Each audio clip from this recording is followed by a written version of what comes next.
ಪಾರ್ವತಿ ದೇವಿ ಪ್ರತಿದಿನ ಸ್ನಾನ ಮಾಡುವಾಗ ತನ್ನ ದೇಹದ ಉಳಿತ ಬೂದಿ ಮತ್ತು ಚಂದನದಿಂದ ಒಂದು ಬಾಲಕನನ್ನು ರಚಿಸಿ ಜೀವ ತುಂಬಿ ಯಾರಿಗೂ ಒಳಗೆ ಬಿಡಬೇಡ ಎಂದು ಹೇಳುತ್ತಾಳೆ.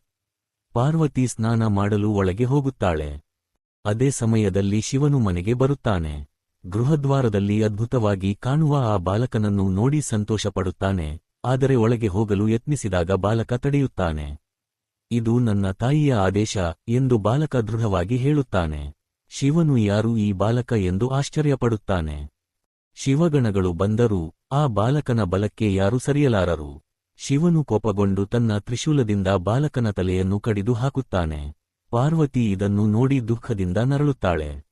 ಅವಳ ನೋವನ್ನು ಕಂಡು ಶಿವನು ತನ್ನ ತಪ್ಪನ್ನು ಅರಿತು ಜೀವ ಉಳಿಸಲು ಉತ್ತರ ದಿಕ್ಕಿನಲ್ಲಿ ಕಂಡ ಮೊದಲ ಪ್ರಾಣಿಯ ಆನೆಯ ತಲೆಯನ್ನು ತಂದಿಟ್ಟು ಬಾಲಕನಿಗೆ ಜೋಡಿಸುತ್ತಾನೆ. ಹೀಗೆ ಬಾಲಕ ಪುನರ್ಜೀವಿತನಾಗುತ್ತಾನೆ.